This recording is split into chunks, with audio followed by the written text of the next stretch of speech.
Name's Margaret, 69, and still sharp as a tack.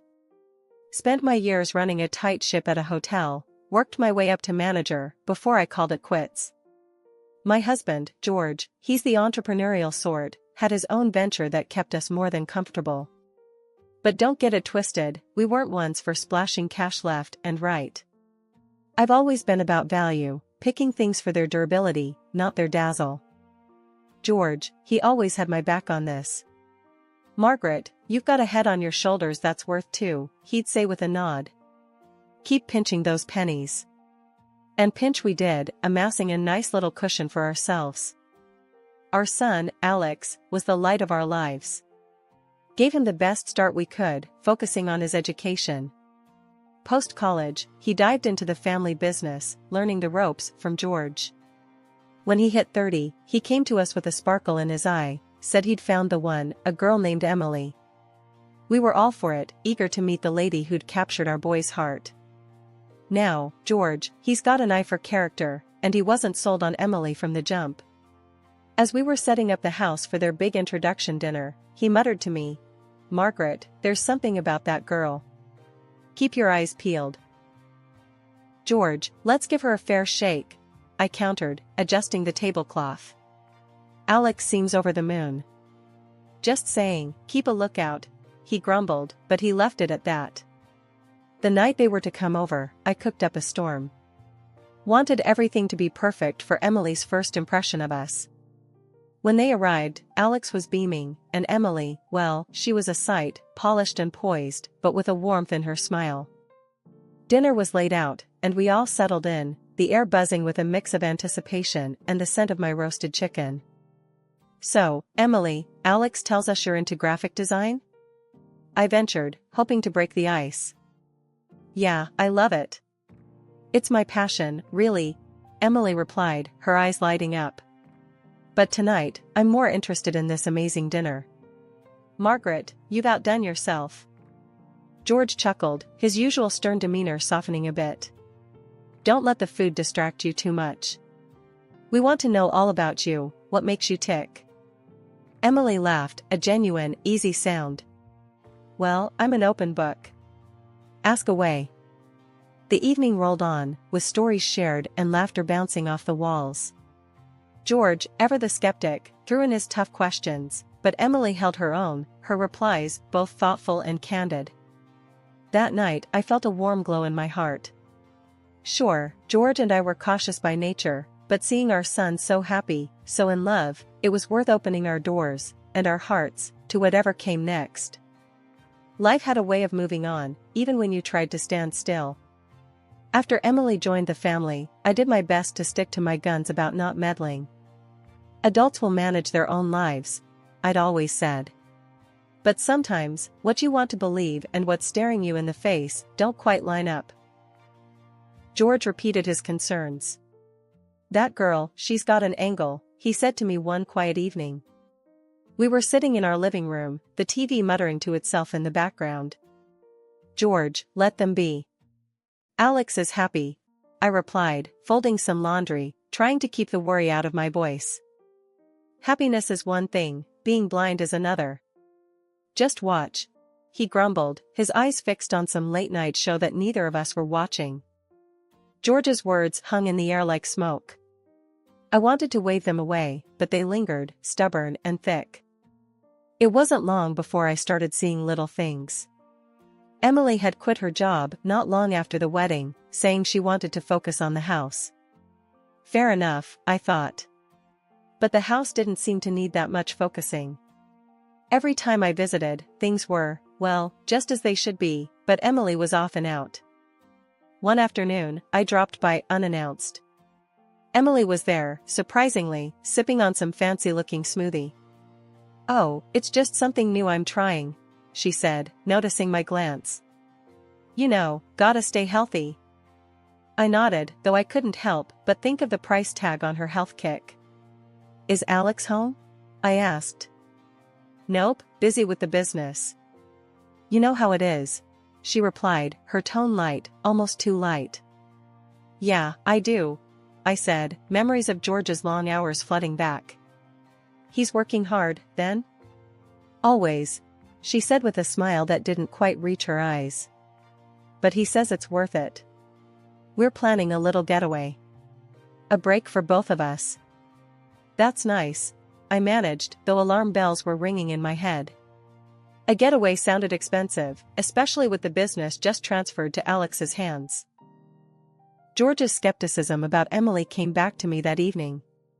She's living it up while our boy's grinding away, he said when I told him about the visit. Maybe she just wants to make the most of their time together, I suggested, though doubt was creeping into my own heart. Or maybe she's making the most of Alex's wallet, George countered. I didn't want to admit it, but George's words were finding fertile ground in my worries. It wasn't just about Emily quitting her job or her spending habits, it was about how she seemed to be steering Alex, our son, into a lifestyle that didn't fit with the values we'd tried to instill in him. Let's just keep an eye on things, for now, I said to George later. But we'll do it quietly. Alex is a grown man, and he needs to make his own decisions. George nodded, but there was a resolve in his gaze. We'll watch. And when the time comes, we'll be there for him. Life kept rolling, and despite my best efforts to keep a lid on my worries, things got a lot more complicated. George and I had our suspicions about Emily, but we never expected the curveball life was about to throw our way. It was out of nowhere. George, my rock, started feeling off. Nothing specific, just tired more than usual and a bit under the weather. We thought it was just a bug or the tail end of a cold. But when he didn't get any better, I nagged him until he went to see the doctor. That visit turned our world upside down. Blood cancer, they said. It felt like a cruel joke, a misdiagnosis surely. But it wasn't. The disease was aggressive, unforgiving. The speed at which everything happened next was dizzying.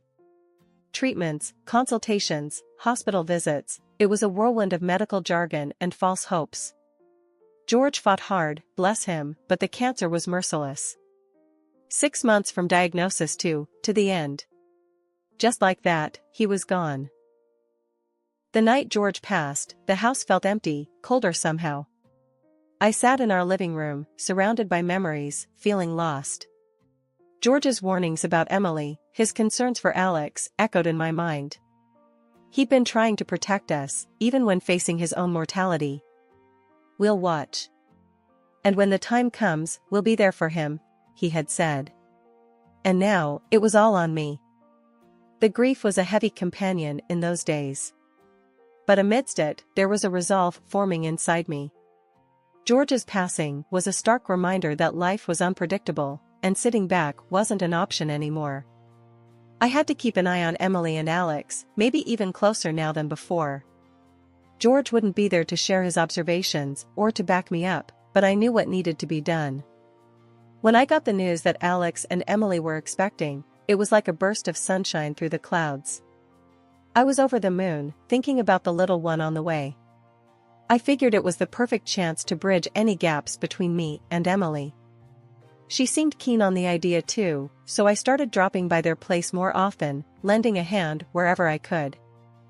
I was all in, buying bits and bobs for the baby, nothing fancy, just good, solid stuff that I thought would come in handy. One afternoon, I showed up at their doorstep, arms laden with goodies. Emily's reaction, though, was far from what I expected. She sifted through the bags with a look that could sour milk. "What's this?" "None of these are brand names," she said, her voice dripping with disdain. I was taken aback, not gonna lie. "Honey, when it comes to babies, it's the quality that counts, not some fancy label," I tried to explain, keeping my voice even. Emily tossed a stuffed animal back into the bag like it was trash. "Alex's got the money. And with his dad gone, well, it's ours now. We can afford the best for my daughter." Her words stung. "Those savings are the result of years of careful spending," I shot back, feeling my temper rise. She just smirked, throwing the gifts aside. "I deserve the best. So does my baby." I tried to chalk it up to hormones, telling myself things would get better once the baby arrived. But deep down, I knew we were worlds apart in our thinking. Visits to their house became more frequent as the due date approached. I wanted to be there for Emily, despite our differences. But every conversation seemed to circle back to her wanting the most expensive things for the baby, things that screamed more about status than sense. One day, I couldn't hold back. "Emily, love, you know all these fancy things won't make a bit of difference to your baby, right? She needs love, warmth, and care, not designer labels." Emily huffed, rolling her eyes. "You just don't get it. This is how I want to raise my daughter." "Alex agrees with me, don't you, babe?" Alex, caught in the middle, looked like a deer in headlights. "Well, I just want what's best for you and the baby, Em." I sighed, realizing this was a battle I wasn't going to win. "Just remember, it's the time you spend with your child that counts, not the money." Emily's response was a dismissive wave as she turned her attention back to her phone, scrolling through pages of high-end baby gear. Leaving their house that day, I felt a mix of anger and sadness. It wasn't just about the money or the things. It was about values, about understanding what really mattered in life. I hoped, for Alex's sake and the baby's, that Emily would come to see that. But as I drove home, I couldn't shake off the feeling that we were heading for trouble. After the little one came into the world, I thought things might settle down. But boy, was I wrong. Emily's taste for the high life only got worse, turning my son's house into what looked more like a high-end store than a home. Cribs, strollers, toys, you name it, if it had a designer label, it was probably somewhere in their living room. I kept telling myself it was all for my granddaughter, that she deserved the world and more. I spent as much time as I could with my granddaughter, taking her out for walks, just soaking up all the joy she brought into my life. I never asked for a dime from Emily for helping out. Truth be told, I would have paid them for the privilege of spending time with that little angel. One day, I came back from a walk a bit earlier than usual. My granddaughter needed a change, and I figured I'd pop in without making a fuss. Emily gave me a key for emergencies and to drop off food now and then, so I let myself in quietly, not wanting to startle anyone. As I tiptoed through the hallway, I heard voices coming from the living room. Emily was chatting with a friend, and what I heard next stopped me dead in my tracks. They were talking about money, my money, and Emily's plans to take a hefty chunk of it, divorce my son, and leave him high and dry. My heart sank as she went on about how little she cared for Alex and their daughter, how she was eyeing a way out and into the arms of another man. Panic and disbelief gripped me as I scrambled to get my phone out and hit record. I needed proof, something to show Alex, to protect him and my granddaughter from this scheming. But just as I got close enough to catch every treacherous word, my granddaughter stirred in my arms and started to cry. I quickly stashed my phone away and stepped into the living room, feigning ignorance. "Oh, I didn't mean to interrupt," I said, keeping my voice steady despite the storm raging inside me. "Just came in to change this little one." Emily glanced up, her face a mask of surprise that quickly shifted back to that cold, calculating look I'd come to know all too well. "No problem, we were just finishing up anyway," she said, her voice dripping with faux sweetness. As I changed my granddaughter, my mind raced. How could I have been so blind? How could I protect my son and this innocent child from the fallout of Emily's selfish plans? The revelation hit me like a ton of bricks. I knew I had to act, and fast. But first, I needed to gather my thoughts, to plan my next steps carefully. My son's future, my granddaughter's well-being, they all hinged on what I did next. As I left their house that day, a resolve hardened within me. I wouldn't let Emily destroy my family. I had the truth on my side now, and I'd do whatever it took to expose her deceit and keep my loved ones safe. The walk home was a blur, my mind a whirlwind of fear, anger, and determination. This was war, and I was ready to fight. For my son, for my granddaughter, for the memory of a husband who had always taught me to stand up for what's right. The morning after I overheard Emily's shocking conversation, I was all set to call Alex and spill everything. But, as fate would have it, he beat me to the punch, ringing me up first thing. What he said next floored me. "Mom, I think it's best if you don't come over anymore." Alex's voice was strained, awkward. I nearly dropped the phone. What are you talking about, Alex? Why? He hesitated. Emily, she's saying things got messy at the house after your visits. And some stuff's missing. Expensive stuff. I felt like I'd been slapped. Are you serious? She's pinning this on me? My voice cracked, a mix of hurt and disbelief churning inside. Mom, It's complicated. Emily's upset, and I gotta support my wife, you know? Support his wife? Against his own mother? Alex, you know me. I'd never take anything from you guys. We need to talk, face to face. He sighed, the sound heavy over the line. I can't, Mom. Work slammed. Just, give it some time, okay? I hung up, the phone slipping through my trembling hands. This was Emily's doing, clear as day. She was isolating me, turning my own son against me. But why? Was it just to cover her tracks, to keep me from spilling about her plans? I was in a daze, the accusations ringing in my ears. Me, accused of making a mess, of stealing? It was ludicrous, hurtful. And the worst part was Alex believing it, even for a second. In a world turned upside down, I found myself knocking on the door of my old lawyer, Mr. Thompson. The office smelled of leather and wisdom, a comfort in these turbulent times. Mrs. Davis, what brings you in today? Mr. Thompson asked, peering over his glasses as I took a seat across from him. I spilled everything, the whole sordid tale. He listened, nodding, his face a mask of concern. After I finished, he leaned back, steepling his fingers. Your husband was a wise man, Mrs. Davis. He saw the potential for trouble. The will, it's quite clear. You're the sole heir. Alex, well, he's essentially in a managerial position as long as you're around. The money they've been burning through? It's from a special account, already near empty. I felt a mix of relief and sadness. George, always looking out for us, even beyond the grave. So, what's left is safe from Emily's grasp. Exactly. Only you can access the main reserve, and not for another 2 years, he confirmed. I sighed, a weight lifting slightly. George, he always was thinking ahead. Mr. Thompson suggested a next step. Hiring a detective might be wise. Gather evidence of Emily's actions. It could be crucial. I shook my head, the thought of snooping around like that didn't sit right with me. No, I can't do that. It feels wrong. There has to be another way. Understood. But keep it in mind. Sometimes, we need hard evidence to open the eyes of those we love, he advised, his tone gentle yet firm. Leaving the office, I felt armed with new information but burdened with how to use it. George had protected us in ways I hadn't even imagined, and now it was up to me to navigate these choppy waters without sinking our family ship.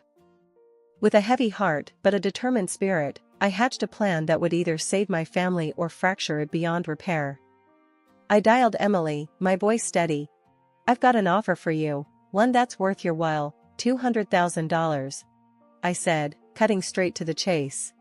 Her interest was piqued. Go on, she replied, her tone dripping with a mix of curiosity and greed. We'll talk tomorrow. Be ready, I said, hanging up before she could probe further. Next, I called Alex. Son, I need you to do something for me. No questions asked, all right? It's for your daughter's safety, I implored him. He was hesitant but agreed. Okay, Mom, what do you need? Install a baby monitor in your living room. Make sure it's hidden well.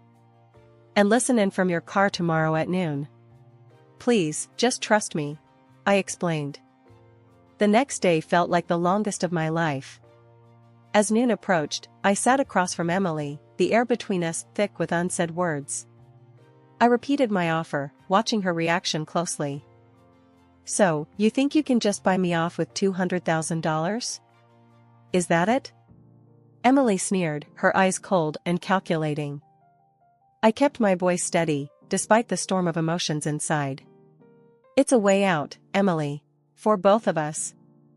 You get a fresh start, and we get peace. Emily laughed, a harsh sound that echoed off the walls. A fresh start? Please. You think I don't know about the real money? Your husband left you sitting on a gold mine, and you think I'm walking away from that with just pennies? I felt a chill run down my spine. This was worse than I thought. Emily, you're talking about destroying a family here. My son, your husband. Alex? She cut me off, her tone dripping with disdain. He's just a stepping stone. I've got plans, big plans. And they don't include playing happy families in this dead-end life. I swallowed hard, trying to maintain composure. And what about Lily, your daughter? Does she fit into these plans of yours? Emily waved a hand dismissively. Lily will be fine. Once I'm done with Alex and have what I want, I'll have nannies for that. Besides, once I'm living the high life with someone who actually has ambition, she'll thank me. The audacity of her words left me speechless. This was no longer just about money, it was about a complete disregard for the family she had married into. And you, dear mother-in-law, Emily continued, leaning forward, a sinister gleam in her eyes. I've got special plans for you. Ever heard of those lovely little nursing homes? You'll have plenty of time to think about your mistakes there, away from my new life and all this money. Anger and disbelief warred within me. You think you can just take everything? That you can destroy lives and walk away? Emily smirked, standing up, her posture one of someone who believed they had already won. I don't think, I know. I've got everything planned out. Alex is clueless, and with you out of the picture, there'll be nothing stopping me. It was clear now, Emily was a predator, cloaked in the guise of a family member. But as I looked at her, a resolve hardened within me. She underestimated the bond of family, the strength of a mother's love. You're wrong, Emily. You've underestimated me, underestimated us. You won't get away with this, I said, my voice firm, laced with a determination I hadn't felt in years. Emily's laugh was cut short as Alex entered the room, his face a mask of shock and betrayal. The confrontation that followed was a blur, but one thing was clear, the truth was out, and with it, Emily's house of cards began to crumble. After the storm had passed, and Emily was out of our lives for good, Alex came to me one quiet evening. The air was cooler, carrying the promise of a fresh start.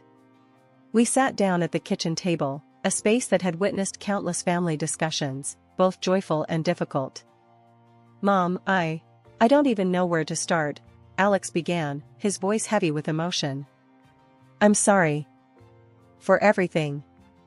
For not seeing what was right in front of me, for not listening to you. I reached across the table, taking his hand in mine.